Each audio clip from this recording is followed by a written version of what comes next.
Bismillahirrahmanirrahim. Assalamualaikum warahmatullahi wabarakatuh. Waalaikumsalam warahmatullahi Perkenalkan, wabarakatuh. nama saya Taufik SPD M. Kinop. Saya adalah pengawas pendidikan dan kebudayaan Kabupaten Sumbawa yang ditugaskan di wilayah 3T sebagai pengawas sekolah yang berada dan bertugas di daerah khusus wilayah terpencil.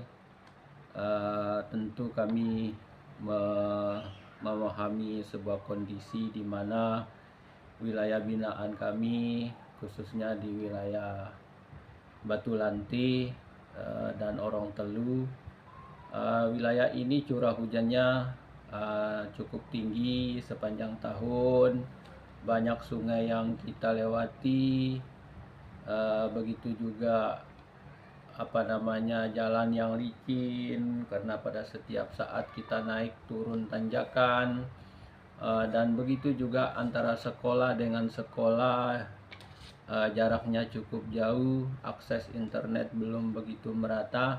Itu merupakan situasi dan kondisi yang kami alami di sana.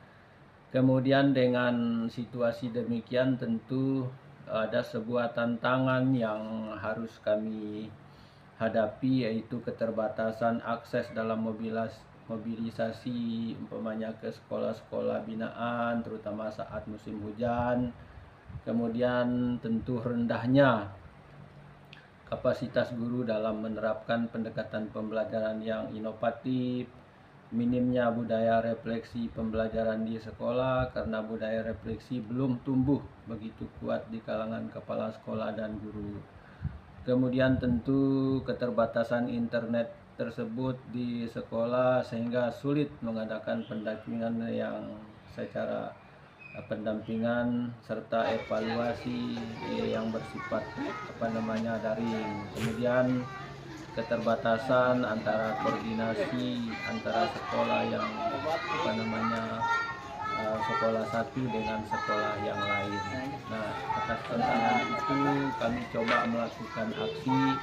Nah, di dalam kami melakukan aksi ini saya sendiri mempunyai metode, dan metode yang saya gunakan adalah metode karya, di mana karya ini akronimnya K itu adalah kolaborasi yang konsisten, kemudian aksi yang kami A-nya adalah aksi yang kami lakukan, kemudian adanya refleksi, kemudian adanya inovasi, kemudian aksi lanjut. Nah, di dalam kita melakukan aksi, kami tentunya melakukan kolaborasi dalam hal menganalisis rapot pendidikan untuk mengidentifikasi area permasalahan atau area prioritas mutu pembelajaran. Kemudian rapat koordinasi dan diskusi kelompok dengan kepala sekolah, guru untuk kita tentukan strategi yang akan kita lakukan dalam upaya meningkatkan mutu pendidikan. Nah, kemudian aksi yang kami lakukan dalam metode ini adalah tentu mengadakan pelatihan untuk memperkuat pemahaman guru kepala sekolah tentang pembelajaran dan program-program lainnya. Kemudian mentoring atau melakukan bimbingan langsung kepada guru pada saat pembelajaran dan memberikan umpan balik konstruktif terhadap praktek yang dia lakukan. Nah, setelah itu tentunya kami melakukan refleksi dalam kenapa kita harus melakukan refleksi, karena harus mengetahui keberhasilan dan kendala dari program atau pembelajaran yang sudah kita lakukan. Kemudian melakukan penguatan kesadaran guru untuk terus memperbaiki strategi pembelajaran, namun hasil refleksi menunjukkan bahwa sebagian sekolah atau guru belum maksimal menjalankan program secara konsisten karena keterbatasan waktu dan dukungan teknis. Nah, inovasi yang coba kami bangun tentu kita menyusun program atau modul yang berbasis kebutuhan sekolah atau membuat perencanaan yang berbasis kebutuhan sekolah.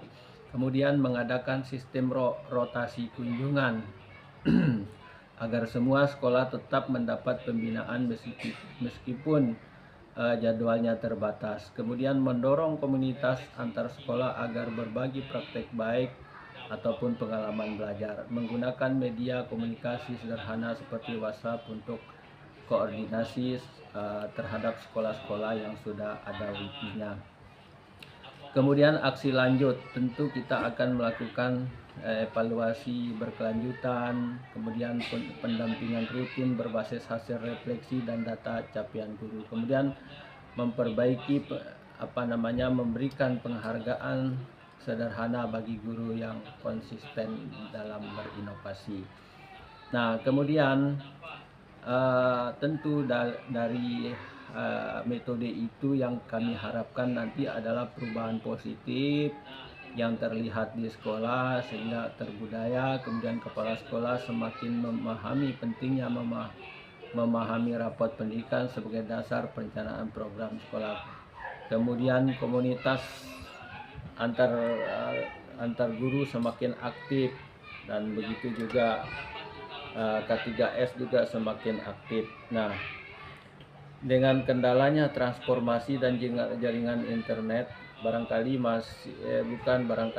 masih menjadi kendala utama untuk memberikan pembelajaran yang interaktif. Nah, Bapak Ibu, harapan kami di dalam setiap pendampingan itu, karena ini adalah wilayahnya cukup cukup berat karena banyak tantangan yang ekstrim.